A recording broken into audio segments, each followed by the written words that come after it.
और अपने क्षेत्र की समस्याओं का समाधान के लिए आपने जो कुछ भी योगदान किया है उसके लिए मैं सबसे पहले तो आपका धन्यवाद करता हूं।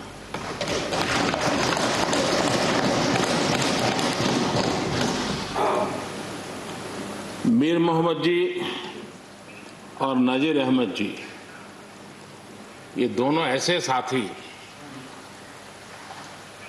सदन में शायद उनकी तरफ बहुत कम लोगों का ध्यान गया होगा, लेकिन कोई भी सत्र ऐसा नहीं होगा कि जिनके साथ मुझे मेरी चैम्बर में बैठ करके अलग अलग विषयों पर सुनने का, समझने का मौका न मिला। इवन कश्मीर की भी बारीकियां जब उनके साथ बैठता था, कभी कभी तो वो परिवार के साथ भी आते थे, इतने अनेक पहलू मेरे सामने रखते थे, वो मेरे लिए भी बड़ा एनलाइटनिंग रहता था। तो मैं हमारे इन दोनों साथियों का जो मेरे साथ व्यक्तिगत रूप से नाता रहा और जो जानकारियां मुझे वो मिलती थी, मैं उसके लिए उनका हृदय से आभार भी व्यक्त करता हूं। और मुझे विश्वास है कि उनका कमिटमेंट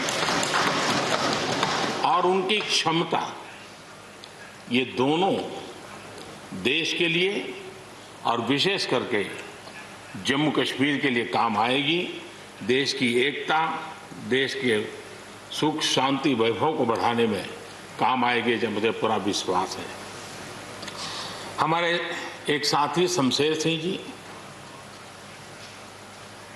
अब तो याद भी नहीं रहा कितने सालों से मैं उनके साथ काम करता रहा हूं, क्योंकि मैं संगठन की दुनिया में का इंसान रहा, इसी क्षेत्र में मैं काम करता था। कई वर्षों तक जम्मू कश्मीर में भी काम करने का मौका मिला। तो मेरे साथी कार्यकर्ता के रूप में कभी एक स्कूटर पर ट्रैवल करने का मौका मिलता था। बहुत छोटी आयु में जो इमरजेंसी में जेल में गए, उसमें शमशेर सिंह जी थे। और इस सदन में शमशेर सिंह जी की उपस्थिति 96% है। ये अपने आप में, यानी जो दायित्व जनता ने उनको दिया उसको बिल्कुल 100% निभाने का प्रयास। मृदुभाषी हैं, सरल हैं, और मुझे विश्वास है कि जम्मू कश्मीर से रिटायर होने वाले 4 आदरणीय सदस्यों के लिए उनके जीवन का यह कार्यकाल सबसे उत्तम कार्यकाल है, क्योंकि इतिहास ने एक नई करवट बदली है और जिसके वो साक्षी बने हैं, सहयात्री बने हैं। ये उनके जीवन की बहुत बड़ी घटना है। श्रीमान गुलाम नबी जी, मुझे चिंता इस बात की है कि गुलाम नबी जी के बाद इस पद को जो संभालेंगे उनको गुलाम नबी जी से मैच करने में बहुत दिक्कत पड़ेगी।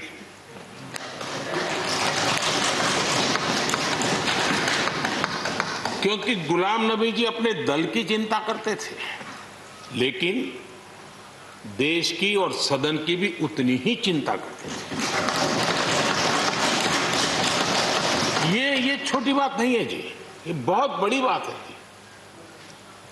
वरना अपोजिशन के लीडर के रूप में अपना दबदबा पैदा करना, ये सब मोह किसी को भी हो सकता है, लेकिन उन्होंने सदन से, मैं शरद पवार जी को भी इसी कैटेगरी में रखता हूं, वे सदन की और देश की चिंता को प्रायोरिटी देने वाले नेताओं में से रहे। गुलाम नबी जी ने बखूबी इस काम को निभाया है। मुझे याद है इस कोरोना काल में मैं एक फ्लोर लीडर्स की मीटिंग कर रहा था, तो उसी दिन गुलाम नबी जी का फोन आया। तो मोदी जी, तो ठीक है आप करते हैं, लेकिन आप एक काम कीजिए, सभी पार्टी लीडर्स की मीटिंग जरूर बुलाइए।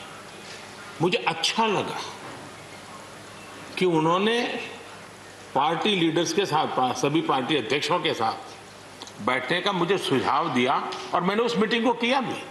वो गुलाम नबी जी के सुझाव पर किया था। और मुझे कहने में,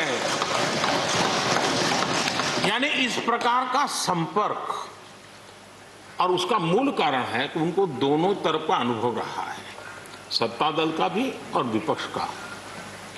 28 साल कार्यकाल ये अपने आप में बहुत बड़ी बात होती है जी।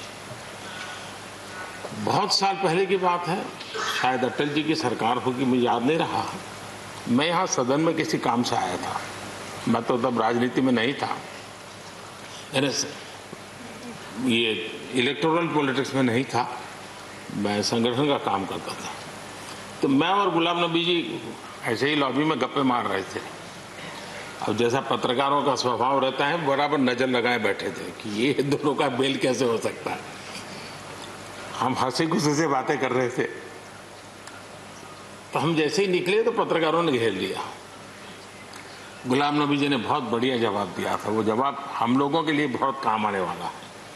उन्होंने कहा, भाई देखिए, आप लोग हमको अखबारों में या टीवी माध्यमों में या पब्लिक मीटिंग में लड़ते झगड़ के देखते हो, लेकिन सचमुच में इस छत के नीचे हम जैसे एक परिवार का वातावरण कहीं नहीं होता है। इतनी हमारी आत्महत्या होती है, इतने सुख दुख होते हैं।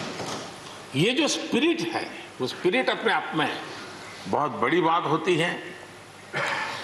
गुलाम नबी जी का एक शौक शायद बहुत कम लोगों को पता होगा, और कभी उनके साथ बैठोगे तो बताएंगे। हम सरकारी बंगलों में रहते हैं, तो बंगले की दीवारें, अपना सोफा सेट, उसी के आसपास हमारा दिमाग रहता है। लेकिन गुलाम नबी जी ने उस बंगले में जो बगीचा बनाया है, यानी एक प्रकार से कश्मीर की घाटी की याद दिला दे, ऐसा बगीचा बनाया है। और इसका उनको गर्व भी है, वो समय देते हैं, नई नई चीजें जोड़ते हैं, और हर बार जब कंपटीशन होती है तो उनका बंगला नंबर 1 ले आता है। यानी अपने सरकारी जगह को भी कितने प्यार से संभालना, यानी बिल्कुल मन से उन्होंने इसको संभाला है। जब आप मुख्यमंत्री थे, मैं भी एक राज्य का मुख्यमंत्री के नाते काम करता था, हमारी बहुत गहरी निकटता रही उस कालखंड में। शायद ही कोई ऐसी घटना मिल सकती है कि जबकि हम दोनों के बीच में कोई संपर्क सेतु न रहा हो। एक बार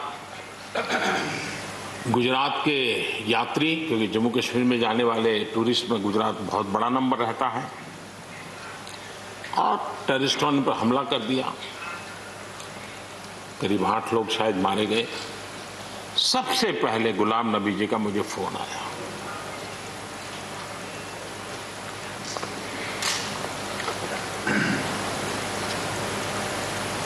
और वो फोन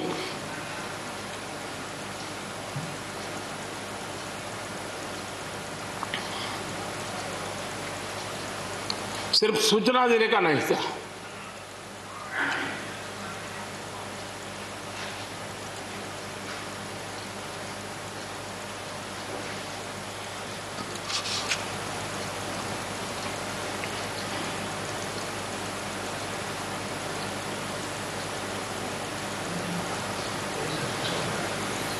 उनके आंसू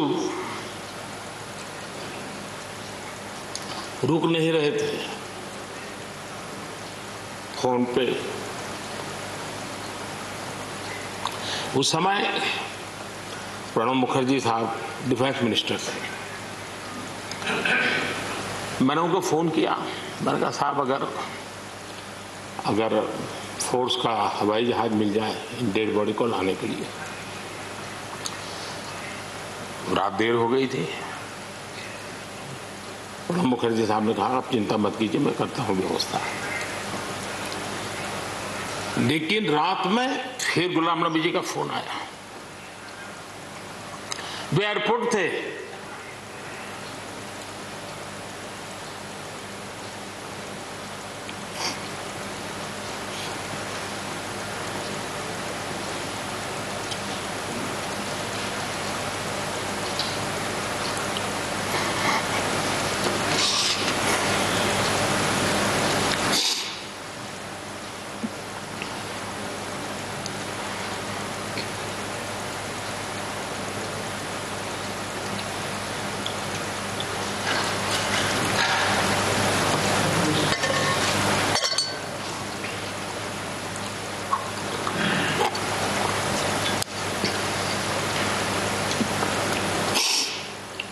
सॉरी, उस रात को एयरपोर्ट से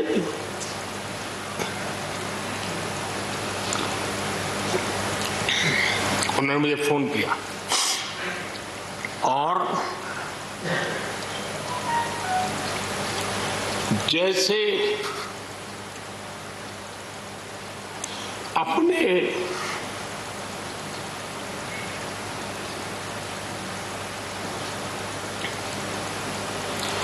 परिवार के सदस्य की चिंता करें,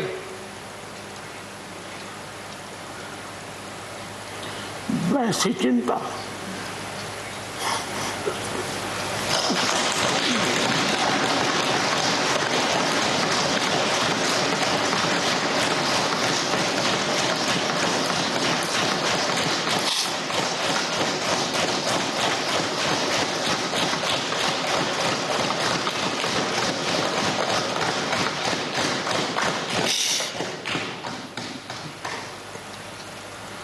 पद, सत्ता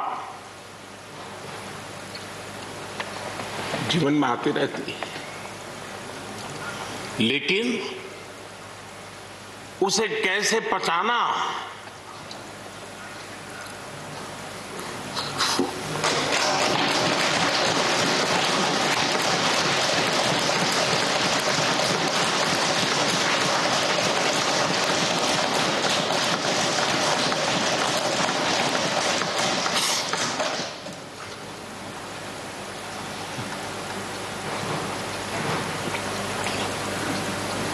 मेरे लिए बड़ा भावुक पल था।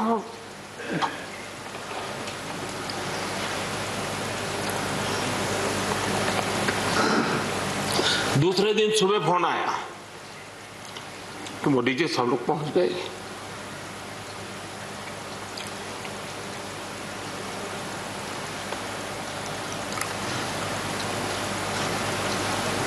इसलिए एक मित्र के रूप में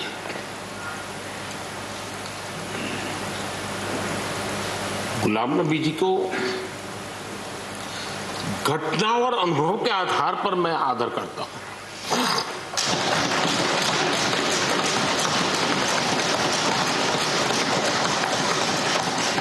और मुझे पूरा विश्वास है कि उनकी सौम्यता, उनकी नम्रता, इस देश के लिए कुछ कर गुजरने की उनकी कामना, वो कभी उनको चैन से बैठने नहीं देगी। और मुझे विश्वास है कि जो भी दायित्व जहां भी वो संभालेंगे, वे जरूर वैल्यू एडिशन करेंगे, कंट्रीब्यूशन करेंगे और देश उनसे लाभान्वित होगा। ये सब मेरा पक्का विश्वास है। मैं फिर एक बार उनकी सेवाओं के लिए आदरपूर्वक धन्यवाद करता हूं और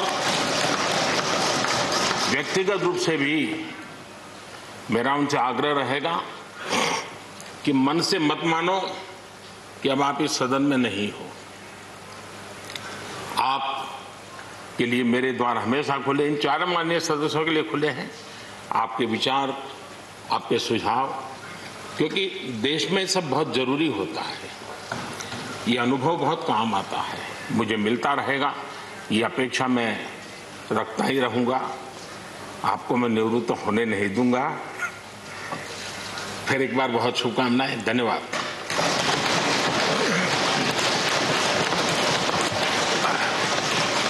धन्यवाद प्रधानमंत्री जी। श्री शरद पवार जी।